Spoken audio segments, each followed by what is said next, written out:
ప్రకృతి జీవి వీటన్నిటి గురించి కూడా మనం తెలుసుకున్నాము. ఈ 29వ చాప్టర్లో ఏంటంటే పూర్తిగా మనకి ఓన్లీ భక్తి యోగం గురించి. సో ఇదనమాట. అయితే దానికి ముందు దేవహూతి మళ్ళీ ఇంతకు ముందు ఏంటమ్మా జ్ఞానం గురించి, అంటే జ్ఞాన యోగం గురించి, మళ్ళీ వచ్చేసి మనకి ధ్యాన యోగం గురించి ఆమె ప్రశ్నలు అడిగింది కాబట్టి వాటికి సంబంధించిన ఆన్సర్లు చెప్పి మనం అనుకున్నాం ఎందుకు ఆమెకు ఆల్రెడీ భక్తి యోగం ఇంపార్టెన్స్ మనకి 25వ చాప్టర్లోనే చెప్పాడు ఆయన. అన్నిటికన్నా కూడా భక్తి చాలా ఇంపార్టెంట్ అని. కానీ ఎందుకు అడిగింది? దానికి మనం ఎగ్జాంపుల్ కూడా చెప్పుకొని ఉన్నాము. ఎప్పుడైతే మనం ఒక చీర కొనుక్కోవడానికి వెళ్తామో ఆ చీర కొనుక్కోకుండా ఏం చేస్తాం మనం? మళ్ళీ చెక్ చేసుకుంటాం. ఆ పక్కన ఈ పక్కన ఇంకా ఏమైనా బెస్ట్ ఉన్నాయేమో అనేసి. సో ఆమె అలాగా ఈ జ్ఞాన యోగం గురించి, ధ్యాన యోగం గురించి కూడా తెలుసుకొని ఇది ఇంకా చాలా గొప్పది అని అప్పుడు మనం సాటిస్ఫై అవుతాం కదా చీరకి. అలాగ 2, 3 చూసిన తర్వాత నాది చాలా బెస్ట్ అని ఎలా అయితే అనుకుంటామో అలా భక్తి యోగం యొక్క ఇంపార్టెంట్ తెలియజేయడం కోసం ఆమె మిగతా క్వశ్చన్లు కూడా అడిగింది అంతే తప్ప ఆమె ఇంకా ఏదో ఉత్సుకత తెలుసుకోవాలి అని అలా అని కాదు, మన కోసమే ఆమె అడిగింది అనమాట. సో ఇప్పుడు మళ్ళీ ఏం ప్రశ్నలు అడుగుతుంది అనేసి అంటే ఆల్రెడీ భక్తి యోగం గురించి చెప్పారు, కానీ ఎందుకు మళ్ళీ అడుగుతుంది దీని గురించి అనేది మనం తెలుసుకుందాం. నిన్న మాతాజీ ఆల్రెడీ 1, 2 శ్లోకాలు మీకు ఆల్రెడీ వివరించారు మాతాజీ. దాంట్లో ఏం అడిగింది ఆమె ప్రశ్న? భక్తి యోగంలో ఉండే రకాలంటే రకరకాలుగా ఉంటారు కదా. అది తామసికంలో ఉండొచ్చు, రాజసికంలో ఉండొచ్చు, కొంతమంది శుద్ధ సత్వంలో చేస్తారు. భక్తి అనేది అనేక రకాలుగా ఉంటుంది కాబట్టి ఆమె అన్నిటికీ రకరకాల సిద్ధాంతాలు ఉన్నాయి. ఇప్పుడు వీటన్నిటికీ మూలము భక్తి యోగము. దాని గురించి మనం తెలుసుకున్నాం అనుకో మిగతా ఆటోమేటిక్ గా వదిలిపోతాయి. సో నేను మాత చెప్పినట్టు మనకి భక్తి అనేది లేకుండా మిగతావి ఎన్ని రకాలు చేసినప్పటికీ కూడా అవి ఒకలాగా అన్నమాట. ఏదైతే మనం వరి గింజ తీసిన తర్వాత ఓన్లీ పొట్టు మిగిలితే ఆ పొట్టుని ఎంత దంచితే ఉపయోగం ఏముంది? ఏమీ లేదు. భక్తి లేకుండా మనకి ఎన్ని చేసుకున్నప్పటికీ కూడా ఉపయోగం లేదు. మనకి అన్ని చదివాము, అన్ని చేసాము, ఇప్పుడు ఒక డాక్టర్ అయ్యన్నారు, సర్టిఫికెట్ తెచ్చుకున్నారు, ప్రాక్టీస్ చేయలేదు అనుకోండి, ఉపయోగం ఏమన్నా ఉందా? దాంతో నిరర్థకం, ఏమీ లేదు. నేను ఇది చదివాను అది చదివాను అని చెప్పుకోవడానికే తప్ప ఉపయోగం అనేది ఉండదన్నమాట. సేమ్ అలాగే మనకి ఎంత జ్ఞానం తెలుసున్నా, ఎంత మనం ఇచ్చేస్తున్నప్పటికీ కూడా భక్తి యోగము భగవంతుడి వైపు మనం తిరగలేదు అంటే అది నిరర్థకము. అందుకొని నాకు ఆ భక్తి యోగ పదాన్ని గురించి పూర్తిగా వివరించు, దానిలో ఎన్ని రకాలు ఉన్నాయి, ఏ విధంగా ఉన్నాయి అనేది ఆమె 1, 2లో అడిగింది అనమాట. ఇంకా ఏం క్వశ్చన్లు అడుగుతుంది అనేది మనం 5 వరకు ఆమె క్వశ్చన్లు వేస్తుంది. సో 3వ దాంట్లో ఏం అడిగిందో చూద్దాం ఈరోజు. విరాగో ఏన పురుషో భగవన్ సర్వతో భవేత్ ఆచక్ష్వ జీవలోకస్య వివిధ మమ సంస్కృతి. ఎవరైనా చదువుతారా మాతాజీ? మాతాజీ నేను చదువుతున్నాను. చదవంటారు మాతాజీ. విరాగో ఏన పురుషో భగవన్ సర్వతో భవేత్ అచక్ష్వ జీవలోకస్య వివిధ మమ సంస్కృతి. దేవహూతి ఇంకను ఇట్లు పలికెను, ఏ ప్రభు నా కొరకు మరియు జనసామాన్యము కొరకు నిరంతర జనన మరణముల గూర్చియు విస్తారముగా వివరింపుము. ఏలయనగా అట్టి కష్టములను వినుట ద్వారా మేము ఈ భౌతిక జగత్తు కర్మల ఎడ వైరాగ్యమును పొందగలము. హరే కృష్ణ. హరే కృష్ణ. సో ఇక్కడ ఏమడుగుతుంది? ఇంకో క్వశ్చన్ ఏమా ఇంకా ఏం చదువుతుంది? మనకి ఈ జనన మరణముల గురించి విస్తారంగా అంటే మనం ఎలా పుడతాము, ఎలా చనిపోతాము, ఏ విధంగా, అంటే ఇది ఎక్కడ జరుగుతుంది, ఏ పాటలో జరుగుతుంది ఇది మన జన్మ మరణాలు అనేవి? సర్గాలోను విసర్గాలోను?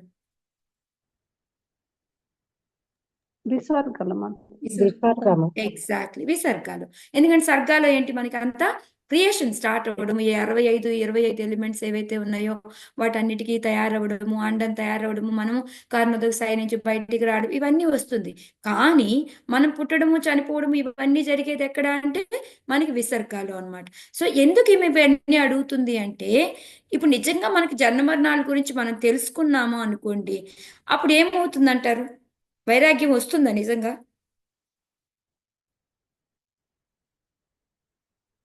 హరే కృష్ణ.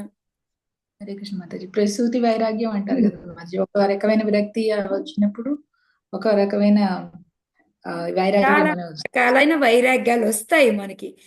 అట్లీస్ట్ ఎంతోసేపు కాకపోయినా పాక్షికంగా అయినా ఒకసారి మనకి చూడండి, సన్యాసి వైరాగ్యం అంటారు, మర్కట వైరాగ్యం అంటారు, ప్రసూతి వైరాగ్యం అంటారు అని రకరకాలుగా చెప్తారు. ఇప్పుడు మనకి వెళ్తాము, ఏమైనా చనిపోతారు, కాటి దగ్గరికి వెళ్తాము, వాళ్ళని కాలుస్తారు, అప్పుడు అనిపిస్తుంది చి ఎదవ జీవితం, ఏం పనులు చేస్తున్నాను నేను, చిచ్చి చిచ్చి, ఇన్ని వైరాగ్యం వస్తుంది, నేను ఇక్కడి నుంచి ఇలా కాదు, నేను చాలా బాగుంటాను, బాగా చేస్తాను అనుకొని వచ్చేస్తాము. ఇంటికి వస్తాము, స్నానం చేస్తాము, అన్నం తింటామా, మర్చిపోతాం. కానీ కొంచెంసేపు మాత్రం ఒక విరక్తి అనేది వస్తుంది, వైరాగ్యం అనేది వస్తుంది. కొంతమందికి ఇంకొంచెం ప్రొలాంగ్ అవుతూ ఉంటుంది. సో అందుకని ఏంటి అంటే, అందుకని దేవహూతి ఏంటంటే ఈ జనన మరణాల గురించి కూడా చెప్పు అంటే, ఈ జననం అంటే మనం పుట్టినప్పుడు ఎన్ని కష్ట 33 చాప్టర్లో వస్తుంది అనమాట మనకి ఈ జననం గురించి. అంటే మనము ఈ పుట్టినప్పుడు మనం ఎంత బాధపడతామో, మనము ఒక అండం మన గర్భంలోకి వెళ్ళినప్పుడు మనం ఈ ఎంతారు లోపలంతా కూడాను చీము, నెత్తురు అన్నీ ఉంటాయి. అవన్నిటి మధ్యలో ఇప్పుడు మనల్ని తీసుకెళ్ళి ఎక్కడైనా ఒక దుర్గంధం వచ్చే ఒక ఎక్కడన్నా పెట్టారనుకోండి, ఎలా ఉంటుంది మనకి? ఉండగలమా మనం అక్కడ? ఎక్కడి దాకా వదిలేయండి. మన అపార్ట్మెంట్లోనే మనం వస్తూ ఉంటే ఎవరైనా నాన్ వెజ్ కాలుస్తూ ఉన్నారనుకోండి, ఆ స్మెల్కి ఏమైపోతాం మనం? అబ్బా, వీళ్ళకి పని పాట లేదా, ఏమబ్బా ఇలా కాలుస్తున్నారు, ఈ తప్ప ఇంకేం వండుకోలేరా వీళ్ళు అని మనం ఆకాశప్పటికి ఎంత విరక్తి ఫీల్ అవుతాం, మన చిరాకు వస్తుంది మనకి. అలాంటిది ఇప్పుడు చూడండి, మనం వెళ్ళి ఆ పొట్టలో అలా ఉంటాము, చీము నెత్తురు మధ్యలో ఎన్ని నెలలు ఉంటాం మనం? ఎన్ని నెలలు ఉంటాం? 9 నెలలు 9 నెలలు ఉంటాం. 9 నెలలు. సో అట్లీస్ట్ మనకి ఒక ఫస్ట్ 3-4 months మనకి సెన్స్ ఏమి తెలియకపోయినా, తర్వాత నుంచి 4వ నెల నుంచి మనకి అన్ని తెలుస్తూ ఉంటాయి. అక్కడ పడి ఉంటాం చూడండి, మనం తింటాము, ఏంటి చీము పురుగులు అన్ని కుడుతూ ఉంటాయి, తింటాము, దాన్ని మళ్ళీ మోషన్ అక్కడే వెళ్తాము, అన్ని అక్కడే చేస్తాము, ఎంత దుర్గంధంలో ఉంటామో చూడండి. సో ఇది విన్నప్పుడు ఏమనిపిస్తుంది, బాబోయ్ నాకు ఇంకో జన్మ వద్దురా భగవంతుడా అనిపిస్తుంది. సేమ్ అలాగే మళ్ళీ మనకి మరణించిన తర్వాత మనకి ఆ మరణించేటప్పుడు మనకి ఒక 10,000 లక్షల తేళ్లు కుడుతూ ఉంటే ఎలా ఉంటుందో అంత బాధాకరంగా ఉంటుందంట.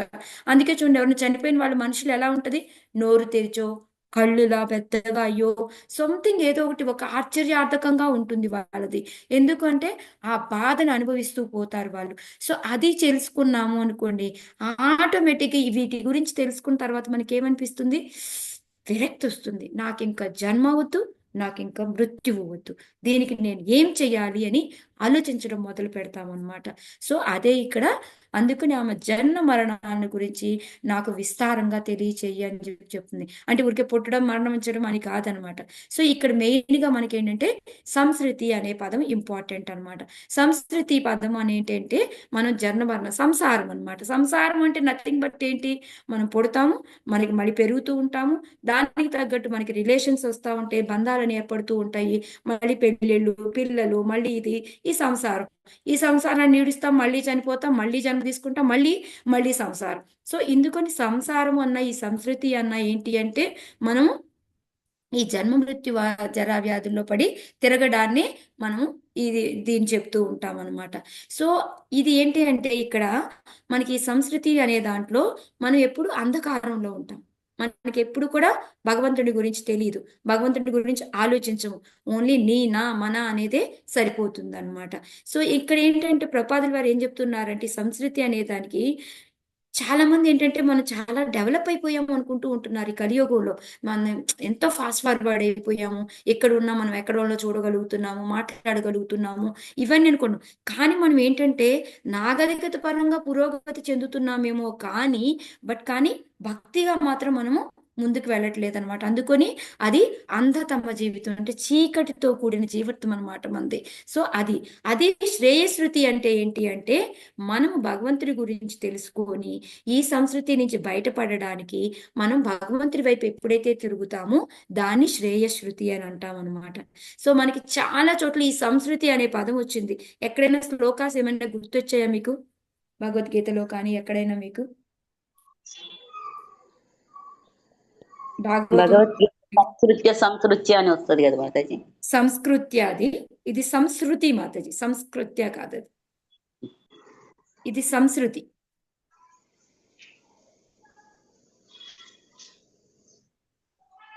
మీకు అర్జునుడు మీకు శ్రీమద్ భాగవతంలో ఫస్ట్ క్యాంటోలో 7th చాప్టర్లో 22nd శ్లోక వస్తుంది. ఎప్పుడైతే అశ్వత్థామ వచ్చేసి వాళ్ళ కొడుకుని ఉప పాండవుల్ని చంపేస్తాడో అప్పుడు ద్రౌపది బాధతో ఉంటుంది. బాధతో ఉన్నప్పుడు నేను తీసుకొచ్చి వాళ్ళని ఏ విధంగా అయినా అశ్వత్థామను చంపి ఆ రక్తంతో నువ్వు స్నానం చేద్దు అని చెప్పేసి అప్పటిదాకా నీ కన్నీళ్లు కూడా నేను తొడవను అని చెప్పేసి వెళ్ళిపోతాడు. కానీ వెళ్ళిపోయి ఎప్పుడైతే వెంటబడుతూ ఉంటాడో భయమేసి అశ్వత్థామ ఏం చేస్తాడు, బ్రహ్మాస్త్రాన్ని వదులుతాడు. అప్పుడు ఆయనకి ఏం చేయాలో అర్థం కాదనమాట అర్జునుడికి. అప్పుడు ఒక శ్లోకం చెప్తాడు. ఎవరికైనా గుర్తుందా? ఎవరి దగ్గరైనా ఫస్ట్ క్యాంటో ఉంటే తీయండి. 7th చాప్టర్ 22 శ్లోక. కృష్ణ కృష్ణ మహాబాహు అనేసి వస్తుందన్నమాట మీకు. భక్తానాం అభయంకర త్వమేకో దహ్యమానానాం అపవర్గో హి సంసృతేహి అనేసి అక్కడ వస్తుందన్నమాట మనకి సంసృతేహి అనేది. సో ఈ విధంగా ఏంటి అంటే ఆయన భగవంతుడిని అడుగుతాడు అనమాట. ఎవరికైనా దొరికిందా Mataji first canto book? Mataji తెలుగులో అయితే లేదు, ఇంగ్లీష్ లో అయితే నేను ఓపెన్ చేసుకున్నా. ఎవరైనా తెలుగు చదువుతారేమో. తెలుగు ఎవరైనా పట్టుకున్నారా మాతాజీ? దొరికింది మాతాజీ. యా కృష్ణ కృష్ణ మహాబాహో యా భక్తానాం మాతాజీ. ఒక్కసారి నాకు అభయంకర మీనింగ్ చెప్పండి మాతాజీ దాన్ని తెలుగులో. అర్జునుడు పలికెను, ఓ శ్రీకృష్ణ, నీవు దేవదేవుడవు, నీ వివిధ శక్తులు అనంతములైనవి కనుక నీవే నీ భక్తుల హృదయములందు అభయత్వమును కలిగి సమర్థుడవై ఉన్నావు. భవాగ్నిచే పీడితులైన వారు కేవలము నీ యందే ముక్తి మార్గమును గాంచగలరు. భవాగ్ని ఎందుకు పీడితుడు సంస్కృతే అంటే అది కూడా వస్తుంది అన్నమాట. సో మనలాంటి వాళ్ళందరినీ ఎప్పుడైతే భగవంతుణ్ణి పట్టుకుంటామో అప్పుడు ఈ శ్రేయస్మృతి దాటి మనము ముందుకు వెళ్ళగలుగుతాం అనమాట. సో అక్కడ అర్జునుడు అంత వాడే భగవంతుడా నువ్వు అని చెప్తుంటే మనమేంటి గర్వించి మనకేంటి అన్నట్టు మనం ఉన్నాం అనమాట. సో అదే ఇక్కడ ప్రభుపాదులు వారు చెప్తున్నారు, మనం మూర్ఖులాగా బిహేవ్ చేస్తున్నాము. ఈ సంసారం నుంచి బయటపడడానికి ట్రై చేయకుండా ఇంకా సంసారంలో కూరిపోవడానికి మనం పతనం చెందుతూ ఉన్నాము అని చెప్పేసి చెప్తూ ఉన్నారనమాట. సో ఇది మనకి ఇక్కడ అందుకని దేవహూతి అడుగుతుంది, అట్లీస్ట్ ఇదన్నా తెలిస్తే ఆ కర్మల మీద విరక్తి వచ్చేసి భగవంతుడి వైపు తిరుగుతారేమో, అందుకని నాయనా నువ్వు నాకు జన్మమరణాన్ని గురించి కూడా చెప్పయ్యా అని చెప్పి చెప్తుంది అనమాట. సో 4వ శ్లోకానికి మ్యూట్ లోకి వెళ్ళరా ప్లీజ్. కాలస్యేశ్వర రూపస్య పరేషాం చ పరస్య తే స్వరూపం బత కుర్వంతి యద్ధేతో కుశలం జనాః. మాతాజీ నన్ను చదవమంటారా? చదవండి. కాళేశ్వర రూపస్య పరేషాం చ పరస్య తే స్వరూపం బత కుర్వంతి యద్ధేతోహ కుశలం జనాః.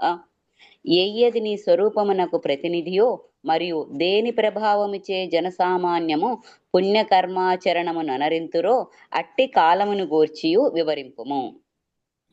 హరే కృష్ణ. సో ఇందాక శ్లోకాలు ఒకటి నేను చెప్పాను మాతాజీ, మనకి ఎప్పుడైనా కానీ ఎవరైనా చనిపోయారు, ఇలా ఇబ్బందులు పడ్డారు ఏదైనా అని మనం మాట్లాడుకుంటున్నాం అనుకోండి, ఇంట్లో పెద్దవాళ్ళు ఉంటే ఏం చెప్తారు మనకి మామూలుగా? ఆ విషయాలు ఏం మాట్లాడదు అంటారు మాతాజీ. అయ్యి అశుభమైనవి ఇంట్లో మాట్లాడు అదే అదే అంతే కదా చెప్తారు. అదే అదే అలా అశుభమైనవి అమ్మా, అలాంటి మాటలు మాట్లాడుకున్నమ్మా, పైనుంచి తదాస్తు దేవతలు ఉంటారమ్మా, తదాస్తు అంటారు. Sorry, okay, yeah. సో అలా అని మనకి అశుభమైన మాటలు మాట్లాడకండి అని చెప్పేసి చెప్తూ ఉంటారనమాట. అది గుడుల్లో కానీ ఇళ్లలో కానీ మాట్లాడకూడదు ఇలాగా అని చెప్పేసి చెప్తూ ఉంటారు. కానీ ఈ జన్మమరణాల గురించి తెలుసుకోవాలా లేదా మనం? ఖచ్చితంగా తెలుసుకోవాలి. మన భగవద్గీత భాగవతంలో దేని గురించి మాట్లాడుతున్నారు పొద్దుస్తున్నాను మనకి? Death, birth and death Mataji. Birth and death. Okay, so అందుకని జన్మ మరణాల గురించి తెలుసుకోవడం అనేది అశుభవం కానే కాదు. అది తెలుసుకుంటే మనకి ఆ జ్ఞానం వచ్చి దాని వలన మనము ఇంకొంచెం పని చేయగలుగుతాం అనమాట. సో మనం ఎప్పుడు కూడా ఎలా ఉండాలి అంటే అలర్ట్ గా ఉండాలి. ఒక చిన్న ఎగ్జాంపుల్ చెప్తాను. ఒక బస్సు ఉందనుకోండి, ఒక బస్సులో మనము ఓకే, నేను ఇప్పుడు విజయవాడ నుంచి మా అమ్మాయి దగ్గరికి వెళ్ళాలి, మైసూర్కి నేను టికెట్ కొనుక్కున్నాను, బస్సు ఎక్కాను, చక్కగా ఏసీ బస్సు స్లీపరు ఎక్కాను, చక్కగా మంచిగా అన్ని సెటప్ చేసుకున్నాను, నాకు కావాల్సిన టెంపరేచర్ పెట్టుకున్నాను, హాయిగా పడుకున్నాను, దుప్పటి కప్పుకొని, ఎవరికి డిస్టర్బ్ చేయట్లేదు, ఏమీ లేదు, చాలా బాగుంది. ఓకే. పక్కన ఇంకొక అతను ఉన్నాడు. అతను కూడా పడుకొని నిద్రపోయాడు. నిద్రపోతే చాలా బీభత్సం జరిగింది. ఏంటంటారు? మరి అక్కడ ఇక్కడ తేడా? అతను ఎవరై ఉంటారు?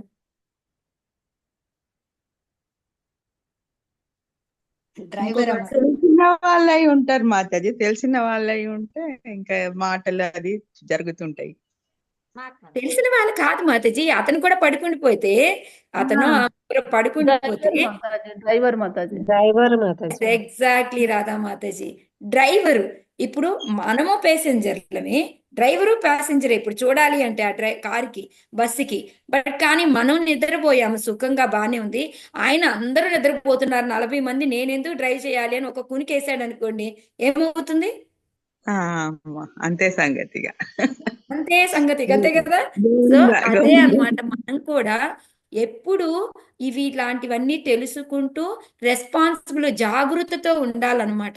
అంతేకాని ఇవి తెలుసుకుంటే ఏమొస్తుంది, ఏమవుతుంది, వీటన్నిటి గురించి మాట్లాడడం ఎందుకు, ఇలా కాదు. వీటన్నిటి గురించి తెలుసుకోవాలి మనము. ఎలా అయితే ఒక డ్రైవరు ఆ బస్సులో ఎంతసేపు యాక్టివ్గా ఉండి మేలుకోనుండి జాగ్రత్తగా బస్సు తీసుకెళ్తే మనందరివి మనం గమ్యానికి చేరుతాం అనమాట. సేమ్ అదే విధంగా మనం కూడా ఏంటంటే వీటన్నిటి గురించి తెలుసుకొని వాటి భక్తితో మనం ఇవన్నీ అప్లై చేసుకుంటూ వెళితే అప్పుడు మనము మన గమ్యస్థానానికి వెళ్ళగలుగుతాం అనమాట. సో అందుకని మనము ఆ డ్రైవర్ లాగా జాగ్రత్తగా ఉండాలి. అందరిలాగా నేను నిద్రపోతాను అంటే కుదరదు. సో వాళ్ళందరూ ఎంజాయ్ చేస్తున్నారు, నేనెందుకు ఈ భగవద్గీత క్లాసులు, భాగవతం క్లాసులు వింటూ నేను ఎంత కష్టపడుతున్నాను అనుకుంటే మనం డ్రైవర్ లాగా ఉంటే మనం మంచిగా చేరుతాము. వాళ్ళు డ్రైవర్ లాగా ఉండకుండా పడుకుంటే వాళ్ళు ఈ అంధకోపంలోకి వెళ్తారు. సో సింపుల్ ఎగ్జాంపుల్ అనమాట. అది మర్చిపోయాను, అందుకని మళ్ళీ కవర్ చేసాను. ఓకే, హరే కృష్ణ. సో ఇప్పుడేంటి, కాలాన్ని గురించి అడుగుతుంది అనమాట ఈమె. ఎందుకు అంటే ఆ కాలం ఎవరు? యాక్చువల్గా మనం చాలాసార్లు, ఇప్పటికి ఎన్నోసార్లు వచ్చింది కాలము అనేది. భగవంతుడే మాతాజీ. భగవంతుడి యొక్క రూపం, ఎక్స్పాండ్. అసలు ఈ కాలానికి ఉన్న లక్షణాలు ఏంటంటారు?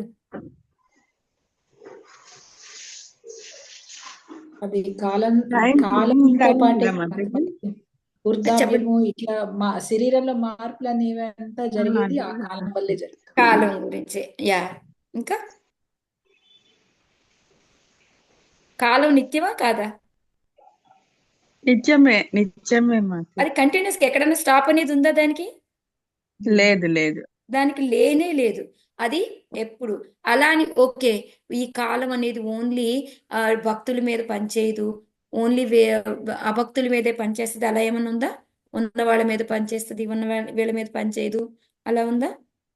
అట్లేం లేదు మాతాజీ. మార్పు అనేది ఉంటూనే ఉంది. కాలం అనేది అందరినీ హరించేస్తుంది, ఎలాంటి వాళ్ళనైనా హరించేస్తుంది అన్నమాట. సో ఇలాగా ఈ కాలం యొక్క లక్షణాలు మనకి గనక తెలుసుకుంటే, ఎందుకంటే దానివల్ల మనకి భయం అనేది వస్తుంది. ఇప్పుడు ఎవరైనా చెప్పారు, ఇప్పుడు ఎవరైనా చనిపోయినప్పుడు గరుడ పురాణం చదివామనుకోండి, అమ్మో ఇన్ని బాధలు పడాలా, చనిపోయిన తర్వాత ఎంత ఉందా, ఈ కాలం జరిగిపోతే, ఈ కాలం పోయింది అంటే నాకు మళ్ళీ రాదు, అందుకని నేను మంచి పనులు చెయ్యాలి, నాకు ఏమంటారు ఆ నరకలోకాలు వద్దు, అందుకని నేను మంచి మంచి పనులు చేయాలి అని తెలుసుకుంటారు కదా. సో అందుకని ఆమె ఏమడుగుతుందంటే, ఈ కాల ప్రభావం అనేది మన మీద ఎలా ఉంటుందో తెలియచెప్పండి అని చెప్పేసి అడుగుతుంది అనమాట. సో ఈ కాల ప్రభావం ఎలా ఉంటుంది? అది ఎప్పుడూ నిరంతరంగా పనిచేస్తూ ఉంటుంది. దానికి ధనికులు ఇల్లు అనేది తేడా ఏమీ ఉండదు, ఈ విధంగా ఉంటుంది. ఒకసారి మహాభారతంలో ధర్మరాజుని యక్షులు ప్రశ్నలు వేస్తూ ఉంటారు కదా. సో ఒక యక్షుడు అడుగుతాడు అనమాట ప్రశ్న, ఈ భౌతిక ప్రపంచంలో ఉన్న పరిస్థితి ఏంటో చెప్తావా నువ్వు నాకు అని అడుగుతారనమాట. అడిగితే ఆయన ఎగ్జాంపుల్ చెప్తాడనమాట. ఏంటి అంటే, ఒక మనకి ఏమంటారు, ఒక బాండీ లాంటిది, ఒక పాత్ర ఏదైనా మనం వండుకోవడానికి వెజిటబుల్స్ అన్నీ ఉంటాయి, కూరగాయలన్నీ తీసుకొచ్చి మనము బాండీలో వేస్తాము. బాండీలో వేసి కింద మంట పెడతాము. మంట పెట్టిన తర్వాత ఏం చేస్తూ ఉంటాము? వదిలేస్తాము దాన్ని అట్లాగా. మంట పెట్టేసి ఏం చేస్తాము? కలుపుతుంటాము. కదుపుతూ ఉంటాం. ఎందుకు కదుపుతూ ఉంటాము? మంచిగా అంతా మాడిపోకుండా చుట్టూ అన్ని సమంగా ఉడకాలి, అందుకని దాన్ని మనం మంచిగా కదుపుతూ ఉంటాం అనమాట. చెక్కతోటో ఏదోకి స్పూన్ తోటో కదుపుతూ ఉంటాం అనమాట. సో ఇది చెప్పి ఇది ఇక్కడ మెటీరియల్ భౌతిక ప్రపంచంలో ఉన్న పరిస్థితి అని చెప్పేసి అప్పుడు చెప్తాడనమాట. మనం ఈ మెటీరియల్ వరల్డ్, ఈ భౌతిక ప్రపంచం అనేది ఏంటిది అంటే మనం ఈ పాన్ ఏదైతే బాండీ తీసుకున్నామో ఆ బాండీ అన్నమాట. తర్వాత ఏంటంటే పైన సూర్యుడు ఉంటాడు. ఆ సూర్యుడు అనేది ఏంటిది అగ్ని అన్నమాట. అంటే ఫైర్ లాగా వస్తూ ఉంటుంది అనమాట. కానీ కింద అది ఉన్నప్పటికీ కూడా మనం ఏం చేస్తాం, వండాలి అంటే దాంతోనే వండుతామా మనము? కింద లేదు మంట లేదు పెడతాం కదా, మొత్తం గ్యాస్ పెడతాం. లేకపోతే కట్టెలో ఏదో ఒకటి వెలిగిస్తాం కదా. సూర్యుడు ఉండాలి అని దాంతో ఉడికిద్దని ఊరుకోకుంటామా? ఊరుకోం కదా. సో అలాగా మనకి అది అగ్నిలాగా అయితే కింద మనం పెట్టే మంట ఏంటి అంటే మనకది ఉదయము సాయంకాలం అన్నమాట. సో సన్ వస్తూ ఉంటుంది, పోతూ ఉంటుంది. మనకి ఉదయం అనేది రాత్రి అనేది జరుగుతూ ఉంటుంది అనమాట. సో నెక్స్ట్ ఏంటి అంటే మనకి తిప్పే గెరిట ఏదైతే ఉందో అది వచ్చేసి మనకి సీజన్స్ అనమాట. వింటరు, సమ్మరు, అలాగా సీజన్స్ మారుతూ ఉంటాయి అన్నమాట. నెక్స్ట్ మనకి ఎంతసేపు మనము ఈ కాలం అనేది మనం ఎంతసేపు పొయ్యి మీద పెట్టి కుక్ చేస్తూ ఉంటాం కదా, అదంతా కూడాను కాలం కింద వస్తుంది అనమాట. సో ఇంకా నెక్స్ట్ వెజిటబుల్స్ ఎవరు? మనమే మనమే. ఎందుకు కృష్ణవేణి మాతాజీ ఇంత డౌట్ఫుల్ గా చదువుతున్నారు?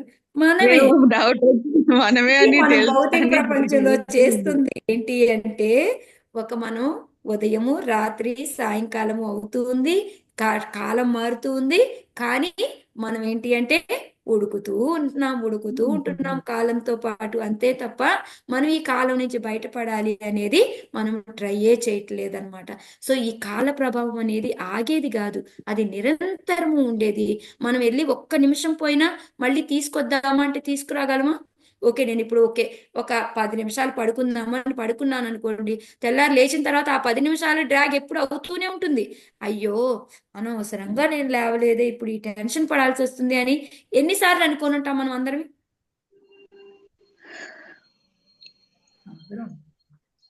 మీరు ఎప్పుడు అనుకోలేదా? నేనైతే రోజు చాలా 10 సార్లు సార్లు అనుకున్నాను. చాలా సార్లు.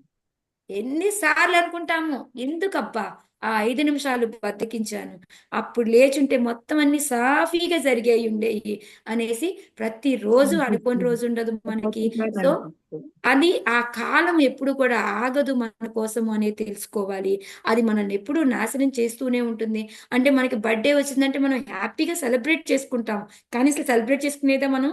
బర్త్డే వస్తుందంటే యాక్చువల్గా ఏంటి బర్త్డే యాక్చువల్లీ వస్తుందంటే బర్త్డే అంటే మా ఇంట్లోనే జరిగింది మాతది. మా పిన్ని కూతురు అది బర్త్డే చేసేటప్పుడు క్యాండిల్స్ బ్లో చేస్తాం కదా, అప్పుడు అనేది ఒక్కొక్క అంటే మన ఈ బర్త్డే అయిందంటే ఒక్కొక్క రోజు మనం చావుకు దగ్గర అవుతున్నాను. అప్పుడు చిన్నప్పుడే Yes. చెప్పింది, వీళ్ళందరూ తిట్టారు.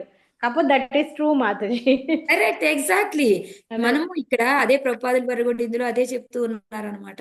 కాలం అనేది మనల్ని హరించేస్తూ ఉంటుంది. అది ఎక్కడా కూడా నిరంతరంగా ఉంటుంది, హరించేస్తూ ఉంటుంది. దానికి ఏంటిది అందరిని ఈక్వల్ గా చూస్తుంది. ఒకళ్ళని ఎక్కువ ఒకళ్ళు తక్కువ అనేది ఉండనే ఉండదు.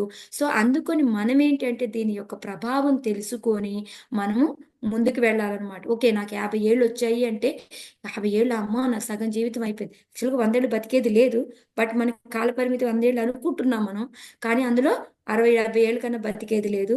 సో దాంట్లో కూడా 50 ఏళ్ళు పోయింది అంటే నా 30వ జీవితం అయిపోయింది, ఇంకా పావు జీవితమే ఉంది నాకు అనుకొని అట్లీస్ట్ అప్పటి నుంచన్నా అమ్మో నాకు నరక లోకాలు పోకూడదు, కొన్ని మంచి పనులు చేస్తాను అనుకొని ఏదో ఒకటి చాంటింగ్ చేయడము, లేకపోతే అట్లీస్ట్ గుళ్ళు కట్టించడము, సంథింగ్ ఏదో ఒకటి మంచి పనులు అనేవి చేస్తూ ఉంటాం అనమాట. సో అందుకొని ఆమె ఈ విధమైన క్వశ్చన్ అడిగింది అనమాట. సో అదే ప్రభుపాదుల వారు ఫస్ట్ పారాగ్రాఫ్ లో వచ్చేసి టైం మనల్ని హరించేస్తూ ఉంటుంది, మనం ముందుకెళ్తున్నాము అంటే టైంకి మనము చావుకు దగ్గర వస్తున్నట్టు కమలముఖి మాత చెప్పినట్టు అది మనం గుర్తుపెట్టుకోవాలి. సో అది ఎవరైతే అర్థం చేసుకుంటారో వాళ్ళు ఆటోమేటిక్గా వాళ్ళు ఏంటి అంటే వాళ్ళకి ఒక భయం అనేది వస్తుంది. సో దానికోసం ఏంటి అంటే మళ్ళీ నరకలోకాలు వెళ్ళి బాధపడకుండా ఉండాలి, అట్లీస్ట్ పుణ్యం చేసుకుని స్వర్గలోకాల కన్నా వెళ్దాము అనుకొని వాళ్ళు దానికి వెళ్తారు. కానీ ప్రభుపాదుల వారు మనకు భగవద్గీతలో ఏముంది, బ్రహ్మలోకాలకి వెళ్ళినప్పటికీ కూడా ఏమవుతుంది, క్షీణే పుణ్యే మధ్య మళ్ళీ తిరిగి మధ్యలోక మనం ఎంత ఆ బ్రహ్మ భువనాల్లోక పునరావర్తినో అర్జున, ఎక్కడికి వెళ్ళు మనం తిరిగి మళ్ళీ వెనక్కి రావాల్సిందే. సేమ్ అది మనకి ఇక్కడ చెప్తున్నారు అనమాట ప్రభుపాదులు వారు. సో అందుకని మనం ఏం చేయాలంటే భక్తి యోగం చేసుకోవాలి. సో ఇలా మనం కిందకి పైకి తిరగకుండా ఉండాలంటే, బట్ అట్లీస్ట్ కాల ప్రభావం తెలుసుకుంటే వాళ్ళు కొంచెం ఇలా ఉంటారు అనేది చెప్తున్నారు. యాక్చువల్గా ఈ కాల ప్రభావం గురించి మనకి 28th చాప్టర్లో కూడా 27th చాప్టర్లో కూడా మనం తెలుసుకున్నాము. అది దాని యొక్క ప్రభావం ఎలా ఉంటుంది అనేది, అది భగవంతుడి యొక్క ప్రతినిధి అనేసి మనకి మన మీద ఎలా చూపిస్తుంది అనేది, అదంతా కూడా మనము నేర్చుకొని ఉన్నాము. ఇంకోటి వచ్చేసి మనకి విదురుడు ధృతరాష్ట్రుడికి చెప్తూ ఉంటాడనమాట. శాంత పర్వంలో మహాభారతంలో చెప్తూ ఉంటాడనమాట. ఏంటి అంటే అది పక్షపాతం ఉండదు అని, అనివార్యమని, సర్వభక్షక అంటే అందరినీ హరించేస్తుంది అని, అనియంత్రితము దాన్ని నియంత్రించే వాళ్ళు లేనే లేరు అనేసి చెప్తూ ఉందన్నమాట. So Hare next Krishna. భగవద్గీతలో కూడా 11th చాప్టర్ లో కాలం నేనే గురించి కాలాన్ని చెప్తారు. యా ఆ, గోదాదేవి రోజంతా అదే కదా మనం చెప్పుకున్నాము. అదే అదే కాల మృత్యు హరస్య అని చెప్తుంది కదా. కాలస్మి శ్రీ హరే కృష్ణ మాతాజీ. చెప్పండి. మాతాజీ ఇప్పుడు క్వశ్చన్ అడుగుతున్నారు కదా, అంటే ఆన్సర్ కూడా ఇందులో చెప్తున్నారా, నెక్స్ట్ వస్తుందా మాతాజీ? నెక్స్ట్ వస్తుంది మాతాజీ. ఆన్సర్లు అన్ని మీకు యాక్చువల్ గా మీరు కనుక ఇచ్చారు అంటే, ఫస్ట్ ఆమె అడిగిన భక్తి యొక్క విధానాలు అడిగింది కదా, అది వచ్చి మీకు 7వ శ్లోకం నుంచి 34వ శ్లోకం వరకు కూడా భక్తిలో రకరకాలు ఏ విధంగా భక్తులు చేసుకోవచ్చు అనేది వస్తుంది అనమాట. అదే ఇందాక ఆమె జన్మ మృత్యు గురించి అడిగింది కదా, అది వచ్చేసి మీకు 30 నుంచి 32 శ్లోకాల్లో కొంచెం ఉంటుంది, కానీ మీకు చాప్టర్స్ లో కూడా ఉంటుంది. తర్వాత ముందు ముందు వస్తుంది అనమాట మీకు. బట్ దీంట్లో లిటిల్ బిట్ వస్తుంది మనకి. తర్వాత వచ్చేసి మనకి ఇప్పుడు ఇంకో క్వశ్చన్ అడగబోతుంది. ఇది మనం కాలం గురించి అడిగింది కదా ఆమె. ఆ కాలం కూడా మనకి 35 నుంచి 45 శ్లోకాల్లోనే ఈ చాప్టర్ లోనే వస్తాయి. ఆన్సర్లు అన్ని ఈ చాప్టర్ లోనే దొరుకుతాయి మాతాజీ మనకి. ఓకే మాతాజీ. హరే కృష్ణ. లోకస్య మిథ్యాభిమతేర చక్షుషా చిరం ప్రసుప్తస్య తమస్య నాశ్రయే శ్రాంతస్య కర్మస్వనువిద్ధయా ధియా త్వమావిరాసి కిల యోగ భాస్కర. సారీ మాతాజీ, చదవండి ఎవరండి. హరే కృష్ణ మాతాజీ చదవాలా? మాతాజీ చదవాలా? చదవండి మాతాజీ. లోకస్య మిథ్యాభిమతేర చక్షుషాం చిరం ప్రసుప్తస్య తమస్య నాశ్రయే శ్రాంతాస్య కర్మస్వనువిద్ధయా ధియా త్వమావిరాసిం కిల యోగ భాస్కరః. పైకనండి. హరే కృష్ణ. హే ప్రభు, జీవుల బద్ధ జీవనపు అంధకారమున వెలుగును నింపువాడవు కనుక నీవు సూర్యుని పోలి ఉన్నావు. జ్ఞానచక్షువు తెరుచుకొనిన కారణమున నీ ఆశ్రయము లేకుండా అట్టి అంధకారమందే వారు శాశ్వతముగా నిద్రించుచున్నారు. కనుకనే వారు తమ లౌకిక కర్మల కార్యకారణములందు మిథ్యగానే యుక్తులై మిగుల అలసినట్లు గోచరింతురు. హరే కృష్ణ మాతాజీ. సో ఆమె 3 ప్రశ్నలు అడిగింది. ఒకటి జన్మ మరణాల గురించి, ఒకటి భక్తి యోగం గురించి, కాలం గురించి. 3 ప్రశ్నలు అడిగిన తర్వాత ఇంకా ఏం చెప్తుంది అంటే, భగవంతుడా ప్రభు అని చెప్పేసి ఆయన కొడుకే అయినప్పటికీ కూడా గురువుగా యాక్సెప్ట్ చేసింది ఆమెకి. అందుకని ఇక్కడ భగవంతుడిని పిలుస్తూ ఇంకా ఏం చెప్తుంది, మన ఈ బద్ధ జీవనంలో పడి ఉన్నాము అంటే అంధకారం. ఆటోమేటిక్గా మనం ఎప్పుడు చెప్పుకుంటాం కదా, ఇది దుఃఖాలయం అనమాట ఎప్పుడు కూడాను. కానీ ఈ అంధకారం నుంచి బయటపడే వచ్చేవాడు ఎవరు అంటే, మనకి మామూలుగా చీకటి ఉంటే వెలుతురు వచ్చేది ఎవరు? ఎట్లా వస్తుంది మనకి? చంద్రుడా? సూర్యుడు. సూర్యుడు ఉంటేనే కదా మనకి వెలుతురు వస్తుంది. చంద్రుడు ఉంటే ఎక్కడ వస్తుంది మాతాజీ? పౌర్ణమి రోజు అయితేనే కొంచెం వెలుతురు వస్తుంది. అది కూడా ఏమన్నా దేదీప్యమానంగా వెలుగుతుందా? లేదు, అందుకు కొంచెమే వస్తుంది. అదే కాకుండా ఇప్పుడు మనకి చూడండి, చెమ్మ చీకట్లో ఉన్న సూర్యుడు వచ్చాడు, మేఘం కప్పుకుంది అనుకోండి, సూర్యుడు కప్పుపోయాడు అనుకోండి, ఇమీడియట్ గా మనకి డార్క్ గా అనిపిస్తుంది. అదే మళ్ళీ మేఘం దాటి బయటకు వచ్చిననే వెలుతురుగా ఉంటుంది. సేమ్ అలాగే విధంగా మనకి ఏంటంటే, భగవంతుడు నువ్వు ఎలాంటి వాడివి అంటే సూర్యుడి లాంటి వాడివి. మనకి ఎక్కువగా గురువుని కూడా అలాగే చెప్పుకుంటాము. ఓం అజ్ఞాన తిమిరాంధస్య అజ్ఞానాంజనా శలాకయ అని. సో ఈ విధంగా ఏంటంటే మనకి జ్ఞానం చక్షువు నేర్చుకుంటది. ఎప్పుడైతే మనము భగవంతుడి వైపు వెళ్తామో, మనము గురువుని కానీ భగవంతుడి దగ్గరికి కానీ వెళ్ళాము అంటే మనకి జ్ఞాన చక్షు అనేది తెరుచుకుని కనిపించేటప్పుడు ఏమవుతుంది, మనం ఈ అంధకారం నుంచి శాశ్వతంగా బయటపడిపోతాం అనమాట. కానీ అందరూ ఏం చేస్తున్నారు, అటువైపుకి వెళ్ళట్లేదు. ఒకవేళ సూర్యుడు వస్తున్నప్పటికీ కూడా కట్టెని వేసుకున్నాం అనుకోండి, సూర్యుడు ఉన్నప్పుడు కూడా మనకేమవుతుంది, అప్పుడు అంధకారం ఉంటుందా లేదా? అరుగుమంట చీకటి. ఎవరన్నా మనలాంటి వాళ్ళు పక్కకి వెళ్ళి, ఇప్పుడు నిత్యరూపిణి మాతాజీ ఉంది, మాతాజీ వెళ్ళి ఇక్కడ భగవద్గీత క్లాస్ జరుగుతుంది, ఇక్కడ పోయి పూజలు అవుతాయి, రండి అమ్మా అని చెప్పారనుకో, ఓకే పోలేమ్మా పో అనేసి ఒక చూపు చూస్తూ ఉంటారు. అంటే మనం వెళ్ళి సూర్యుడిలాగా జ్ఞానం ఇద్దాము అని వెళ్ళకపోయినప్పటికీ కూడా వాళ్ళు కట్టెనేసుకుంటున్నారు, మూసుకుంటున్నారు, వాళ్ళు తీసుకోవట్లేదు అనమాట. సో వాళ్ళు ఏంటి, అలాంటి వాళ్ళు అంధకారంలోనే పడి ఉంటారు అనమాట ఎప్పుడు కూడా, ఇంకా శాశ్వతంగా వాళ్ళు, ఎందుకంటే ఆ జన్మ నిత్యాల్లో తిరుగుతూ ఉంటారనమాట. అయితే ఇక్కడ అలసినట్లు గోచరింతురు అన్నారు. ఎందుకంటారు అలసిపోయేది? నిజంగా అలసిపోతారా వాళ్ళు? దేనికి అలసిపోతున్నారు? హరే కృష్ణ. ఈ భౌతిక ప్రపంచంలో కష్టాలు కలిసిపోతున్నానేమో అని మాతాజీ. అవునా, కష్టాలు కలిసిపోతున్నారా? సంసారంలో అలసిపోతారు కదా మాతాజీ, చేసి చేసి అది ఇది దుఃఖాలతోటి. ఏమో మీరు చెప్పండి. దానికి ఎవ్వరూ అలసిపోరు మాతాజీ. అలసిపోయేది ఎక్కడో నేను చెప్పనా, కోరికలు నెరవేర్చుకోవడంలో అలసిపోతారు. అవునా అది కదా? ఇచ్చారు కదా Mataji, actions and reactions of the material activities, దాని వల్ల వాళ్ళు మెయిన్ గా ఏంటి అంటే, మన కోరికలు అనేవి ఒక సముద్రం అల్లర్లాగా అది నిరంతరం వస్తూనే ఉంటాయి అన్నమాట. సో వాటిని ఫుల్ఫిల్ చేసుకోవడానికి మనము పరిగెడుతూనే ఉంటాం. ఓకే, మనం ఎప్పుడూ చెప్పుకునేది, ఇక్కడ 5 ఏళ్ళు ఉండి సంపాదించుకొని వెళ్దామని వచ్చాము. వచ్చి ఏం చేసాం మనం? 5 ఏళ్ళు అయిపోయింది, 10 ఏళ్ళు అయిపోయింది, 15 ఏళ్ళు అయిపోయింది, 25 కూడా అయిపోయింది మాకైతే. సో కానీ కదలట్లేదు మనం. ఎందుకంటే మన కోరికలు పెరుగుతూ ఉన్నాయి, వాటిని నెరవేర్చుకోవడానికి మనకి మనీ కావాలనుకుంటున్నాము, దాని వెనకాలే కష్టపడుతూ ఉంటున్నాము. సో అందువల్ల ఏంటంటే మనం అలసినట్లు అనిపిస్తుంది. ఒకరోజు అబ్బా ఏం జీవితం ఈ జీవితం అనిపిస్తుంది, మళ్ళీ తెల్లటికి ఇంకో కోరిక వస్తుంది, అమ్మమ్మమ్మ మళ్ళీ డబ్బులు కావాలా, మనం సంపాదించాలా అనిపిస్తుంది అనమాట. ఈ భౌతికమైన కోరికల వలన ఆ కార్యకారణములు ఏంటంటే, ఆ పనుల్లో మనం మునిగిపోయి, భౌతికమైన లౌకికం అంటే ఈ భౌతికమైన పనుల్లో మనము అంతలా మునిగిపోయి ఉన్నాము. దానివల్ల మనము అలసినట్లు, అది కూడా అలసినట్లు గోచరించడం అంటే కాసేపు అలసిపోయినట్టు ఉంటాం, మళ్ళీ అబ్బా నాకు ఇది చేసినందువల్ల ఈ ఆనందం వచ్చింది అనుకుంటాం, మళ్ళీ కాసేపు కలిసిపోయినట్టు ఉంటాం. అందుకొని గోచరించినట్టు అనేసి చెప్తూ ఉన్నారు అనమాట. సో ఎందుకొని ఇప్పుడు ఈమె ఈ క్వశ్చన్లన్నీ అడిగి, నువ్వు సూర్యుడిలాగా, అందుకొని నాకు ముందు అడిగిన క్వశ్చన్ అన్నిటికీ కూడా సమాధానం చెబితే దానివల్ల నేను ఈ శాశ్వతమైన అంధకారం నుంచి బయటపడగలుగుతాను నాయనా, నువ్వు నాకు చెప్పు తండ్రి అని చెప్పేసి ఆమె అడిగింది అనమాట. సో ఇందాక మనకి ప్రపాదుల వారు ఏంటంటే కిందంతా కూడాను ఆమె దేవహూతి యొక్క, ఆమె ఏంటి ఓన్లీ ఆమె ఒక్కదానికే అడుగుతుందా, నాకు ఒక్కదానికే చెప్పని అడిగిందా?